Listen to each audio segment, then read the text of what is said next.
They're putting him in a car and he's like going blank. It's not interference with public duties. That is the vaguest thing I've ever heard in my life. I mean, come on. It is. I agree. So the cop can claim anything is interfering with public duties. That's it, Your Honor. That's the relevant portion that defense is. Oh, come on. The officer is investigating a legitimate. I know, but no. All right, I'm with you. Do you see why I'm so upset, Your Honor? Right. Okay. Welcome to Justice Judged, folks. Before the fireworks start, let's get the facts straight. September 3rd, 2024, Fort Bend County, Texas. The defendant, Mr. Zeno, got into a domestic dispute near an H-E-B supermarket and admitted to police he threatened to slap his girlfriend. Plot twist. Officers run his name and find a secret, active felony warrant for aggravated assault with a deadly weapon. They go to arrest him. He refuses to bend his legs to get into the cruiser, and they find a bit of marijuana. But here is the legal hook. The district attorney didn't charge him with resisting arrest. Instead, they slapped him with interference with public duties. Now, watch the defense attorney execute a textbook verbal assassination based purely on that wording. 2024, officers were dispatched to the H-E-B located at 4955 State Highway 6 regarding a disturbance in progress. Officers received 4 calls, all from witnesses who stated the defendant was arguing with and assaulting a female. While en route to the location, officers observed the couple at the intersection about 0.1 miles away from the H-E-B where the original call was Observed located. what? They saw the couple at the intersection. Okay, they saw. Okay. Yes, Judge. The defendant was uncooperative with officers. The defendant advised he and the complainant were involved in a verbal altercation and stated he threatened her, saying he would slap her. When officers advised the defendant that he was in custody for an outstanding warrant, he got upset and began to yell. Officers located a clear plastic bag containing 3.6 grams of marijuana. The defendant refused to comply with officers' commands to sit down and would not place his legs and feet inside the vehicle. The defendant pushed back against the officer's hand with his chest when he attempted to help him into the vehicle, pushed his legs straight and applied force toward officer's hand in an attempt to stop him from placing his legs inside the vehicle, and then used the bottom of his foot against the bottom of the door frame to further resist. The defendant refused to speak with officers and would not cooperate with the investigation. All witnesses on scene heard the defendant threaten to hit CW, and another witness stated she observed the defendant push the complainant in the chest and face with 2 open hands. He does have an active felony warrant from the Fort Bend County Sheriff's Office for aggravated assault with a deadly weapon. But he has an open ag assault somewhere else too? In Fort Bend County, Judge. My understanding is it's And an it was older open case. warrant at that time? Yes, Judge. May I respond to all this, Your Honor? Sure. Please. Where's the interference? Okay. Well, they're putting him in a car and he's like going blank. It's not interference with public duties. If they're sitting there saying they have a marijuana charge they could have done, is it a resisting? Maybe, but it's not an interference with the public duties. They said he didn't talk. He doesn't have to talk to them. And they're 0.1 mile away from the location. For what? Well, okay, I get that, but so we've got a disturbance at H-E-B. Cops go there. Okay. They start to talk to him, and I guess at that point says, "Hey, man, I'm going to slap her." So at that point, I mean, that's what we have. Okay. Right, Mr. Zenon. There's always 2 sides to the story. I get it. This is just probable cause. It doesn't mean that you're guilty of this offense. It's just probable cause. That, in and of itself, is it enough to continue an investigation? And it is, because it's a potential terroristic threat, right? So they have enough to go forward to investigate. They start investigating, and then they find that you have a felony open warrant. And then they find there was something else was there another warrant that you said? It's the aggravated assault. But Judge, I also would like to point out that But they end up putting him in the car. And at that point, he basically just goes blank like this, for them being unable to effectuate an arrest. And Judge, I don't think that's an interference. I don't. I mean, I think the intent of the law within itself is that if you're interfering with their investigation for something else. He did not interfere with anything. Hold on, let's read the code. Let's read it, because I mean, there's no better way. Let's read it. Hold on. I'll give you. All right. Hold on. Let's pull up the code. Intake could have taken some other things, but Well, certainly they could have Okay. taken a whole myriad of, I mean, you're lucky they didn't charge you with assault of a peace officer. There's a whole host of other charges that they could have put on, you know? If, but they didn't Hit. they took the one that I do not believe applies here. let's read the code. Okay. Let's see what the code says. Because, you know, there's multiple ways that a charge can, you know, that you can charge someone with facts, right? There's multiple ways that can, you're right, it could have been like a resisting, you know, but.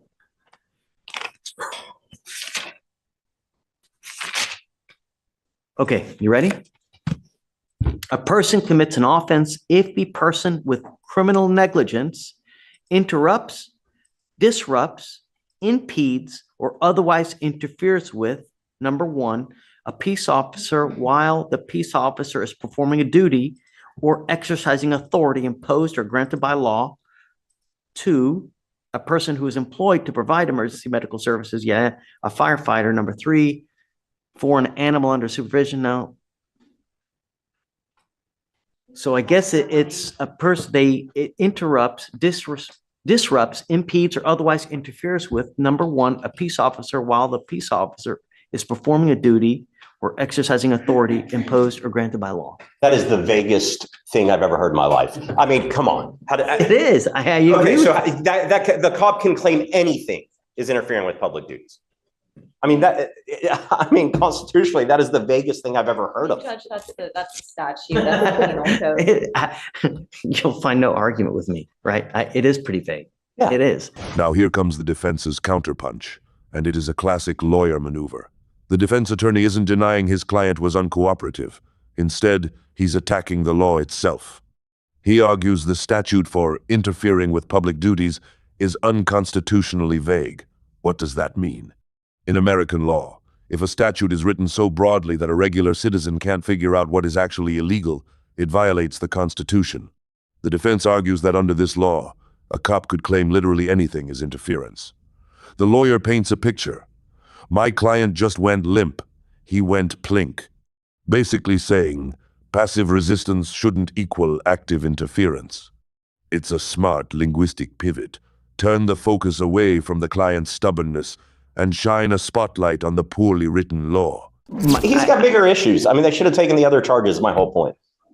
I mean, But he's disrupting the officer while he's trying to discharge a duty, right? The officer's trying to arrest him and put him in the car, and he's not letting him do it. I mean, that's assuming they even had the right to do that. I mean, he's 0.1 It's an miles open away. felony warrant. They didn't even know about the warrant. They didn't know about the warrant till after. So, I mean, that comes after all of this. They're saying, go ahead. I didn't even give you a chance to talk. No, you're okay, Please. Judge.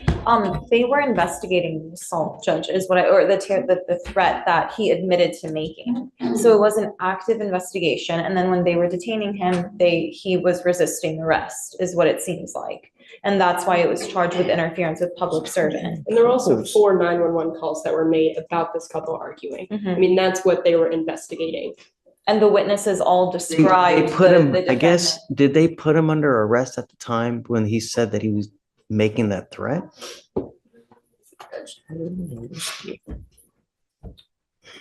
And with being. I mean, did they 0.11 have the authority to arrest at that time?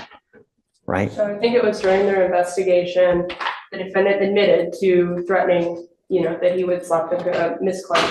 And it's at that point they start to put him under arrest? At that point, they ran him through the NCIC and they found that there was an active warrant, and then they informed him that he was in custody.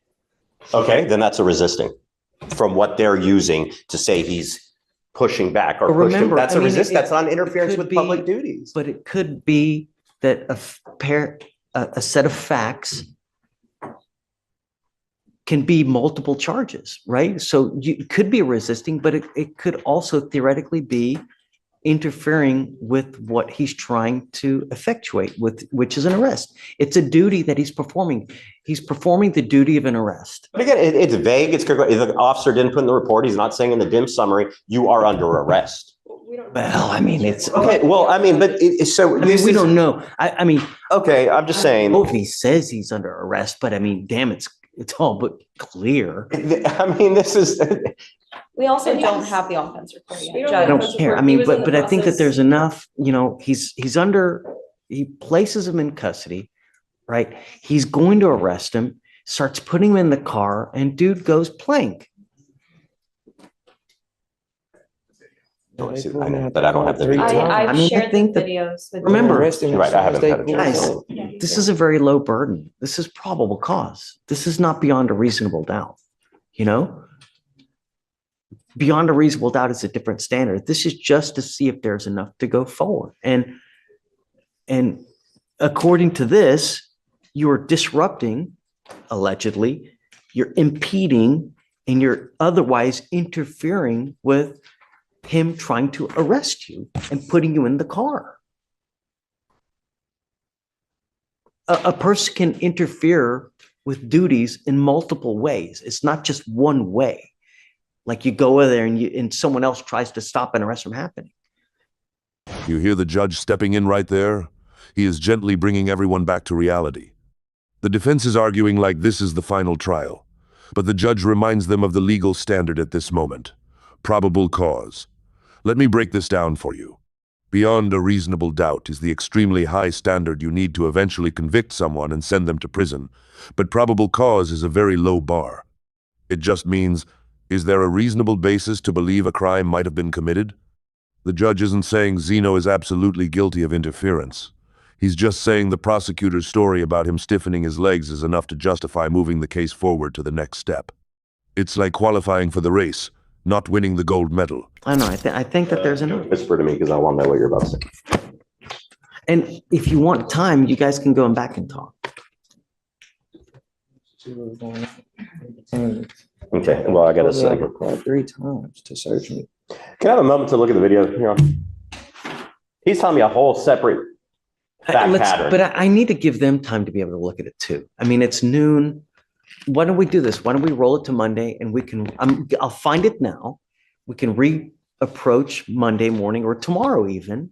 And if you find, you know, I mean, because I if you find a completely set of different facts than to what they're saying on video, I'm all ears. I'm always all ears. I'm always willing to rehear probable cause at any time. I mean, it's not the be all end all. But for now, what they're telling me, if it in fact is the case, there's enough for probable cause to go forward. Is there enough beyond a reasonable doubt? I don't know. But be that as it may, you know. Okay, it looks like they didn't give him a PR bond on this. Okay, so well, then we The address it. bond right now is set at 2,500. Okay, Your bond upstairs is set at 5,000. Tell me about that Fort Bend case. Is it old? Is it new? Let me check, Judge. I think it's 2023. Is it? I don't know. I mean, because looks like you got on probation in October of this year. When you're on probation, dude, on felony probation, you have a freaking halo over your head. You know, you got to be as good as you can. You're facing a lot of time in prison. Have you been to prison before? Sir. No, sir. It's not a fun place, you know, and I don't know what we need to do to get your attention, man. In life, if you're with a person that brings the worst out in you, then don't be with that person. There's a gajillion and one fish in the sea, but how can a person get you so wrapped around your finger to make you, you know, just go. It's like a cancer. When you have cancer, if you don't cut it out, it kills you. This is killing you. I can contact Fort Bend Judge and get more information. Well, it doesn't matter. It's neither here nor there. I'll do whatever you want to do. You want to set I mean- tomorrow, Monday, what I'll watch it today and come back tomorrow if you want. Yeah, I mean, if you want. Surely. Do you have it? We have the camera, the body cam. I just shared. Okay, so They Let's- shared it. They just shared it with me. Yes. let's roll it to tomorrow. You guys take a look at the video as well. Be prepared, and then we can reconvene tomorrow. For purposes of now, I'll find probable cause, and then we can regroup again tomorrow. Okay, thank you. Okay. All right, Mrs. Zenon. Hey, come on. See you tomorrow. See you tomorrow. Probably gonna agree to disagree here. But I would like for you to watch like the 2 minutes of the video that I think. So Judge, I also, because you had this question yesterday, I called Fort Bend and they confirmed it. The Fort Bend County aggravated assault with a deadly weapon, it's just sealed, and that's why I didn't pop up. It's just what? It's sealed at the moment. Sealed. Is it a new case? Is it an It old was case? just filed in November, Judge, Wow. but the offense date was in March. Okay, so that's what I'm asking. It was the offense date, it was March of 24. Yes, So it was allegedly committed prior to, now nevertheless, it's still a it warrant, was, but how on earth has it never been? it's because, so they'll unseal it whenever an arrest happens, Judge. The case was filed. He had 2 other charges in this county, even that he caught even after that one. I'm so confused. You know that there's a, Fort Bend knows that there's a felony warrant, a dangerous felony warrant, and they failed to execute that warrant over and over. He's been on probation. He's been meeting with his. Dating in here that he's got on 2 years probation for, and then had also a UCW here that he caught after that. And another assault of a pregnant person that he caught here after that, and then another UCW that he caught here after that. So he had just a string of cases, and I mean, the list goes on. But there was just a string of cases that he caught even after that, so I guess they just never, I don't know. I will tell you the shenanigans from my experience that Fort Bend does. So if they think they're going to TDC, I have seen them let them go to TDC, wait till they even make parole or discharge or finish that sentence, right? And then they're out and they go, oh, now we're going to file you. And then parole goes, oh, now we're going to revoke your parole. Those are the shenanigans that I've seen. Judge, And this has been going on for years out there, like prior administration continuing. But I mean, I guess ultimately at the end of the day, even if that happens, like, let's just say the parole board's going to look and see that was like extremely old, right? I would have the first time he failed. I'm not gonna read it. It doesn't matter. Okay. Is in, I mean, it doesn't matter. It's on video. It doesn't matter. Okay. Insurance required, but no, correct. if he Right. pays. On video, guys. Like I watched it. I'm not crazy. Like this, it's on video. Sorry to keep Let's debating. talk to Judge about it. Okay. You're still upset? Yes, I watched the video and I'm even more upset, Judge. So Judge, we just want to address some of the questions that defense and you had yesterday. Defense was saying that he felt that interference statute was overbroad. We found case law saying that it's, or vague, that it's unconstitutionally vague. We found case law saying that it's not unconstitutionally vague. It's from DeContal versus State. I've tendered it to defense. Can I approach Sure. Judge? I gotta imagine that if it was unconstitutionally vague, someone would have challenged it and it would have, Well, maybe I haven't had my case yet. Okay. and, I'm happy for you to make new law, always. Why are you saying that there's no PC in this case? Is there a PC for something else? Yes. Is there for the interference with public duties? No. I mean, because it's on video, it didn't happen, Judge. Like, so they get calls for an assault, a disturbance, whatever. You're telling me the fact that they're saying he goes plank in the car while He doesn't. being arrested He doesn't does happen? not go plank. It's on video, Judge. Would they say he uses his, I guess he uses He's in his, handcuffs. The officer has to place his hand on the chest of the defendant to get the defendant to sit back in the car. He also has to grab his legs and push them back into the car. We also watched the video. We watched the video and we have a timestamp, Judge. could it be that okay, so I know that a lot of times when they're putting a defendant into the car, they need help, right?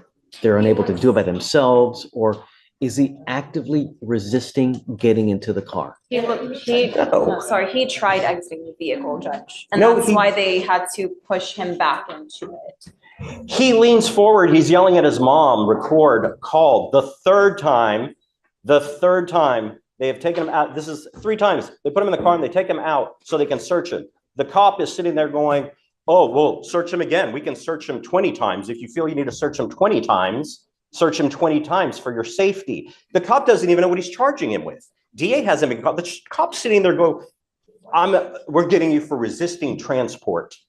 Resisting transport. That is what the cop thinks he's taking of it. DA, Officer Singh, it's a 27-minute video. Okay. At no point is the DA's office called to this point. Okay. That happens after. Fine.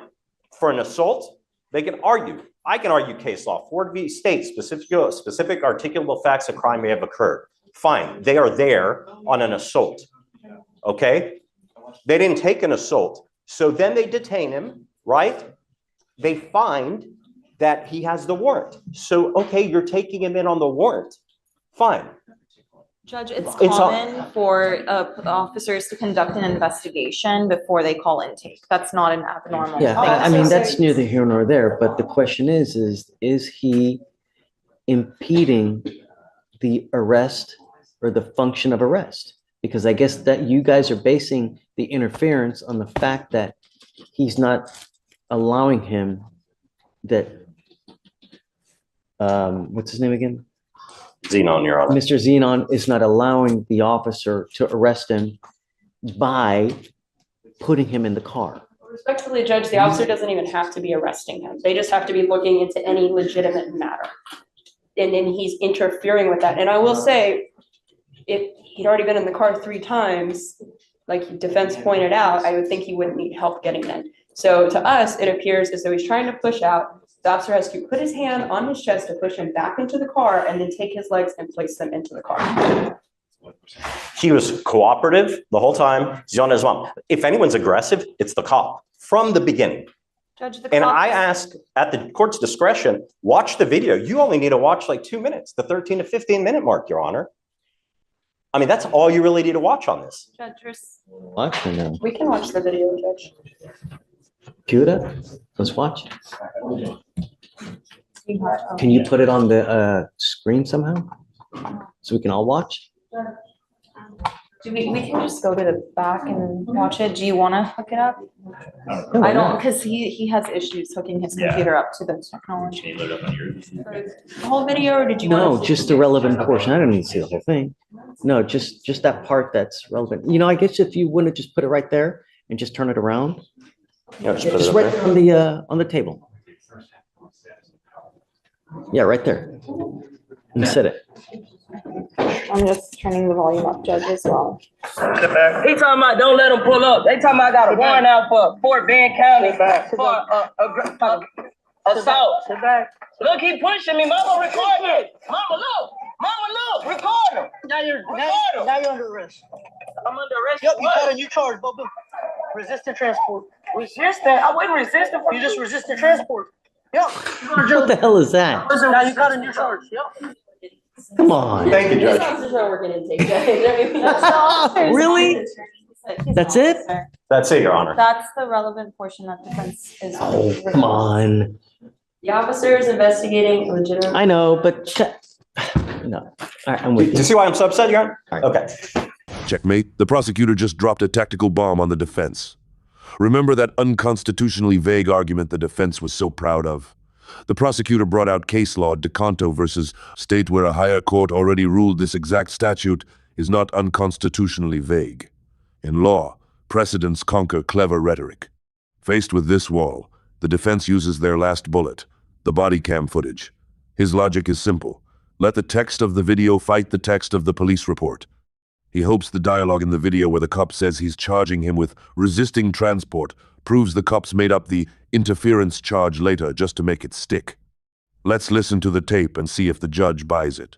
Thank you. You can refile this as resisting. Yeah, look, yeah, I mean, you're not gonna hurt our feelings. You need to do what you need to do. Perhaps it was the wrong one, but yeah. Was it resisting? Nope. My name is Bennett and I ain't in it. All right, folks, that is the closing argument on today's HEB showdown.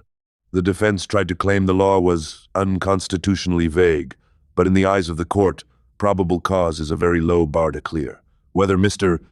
Zeno was actively resisting or just going plink, as his lawyer put it, the judge decided those stiff legs were enough to move the case forward.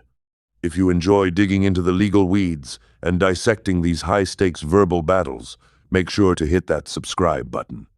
Drop a comment below. Do you think going limp should be a crime?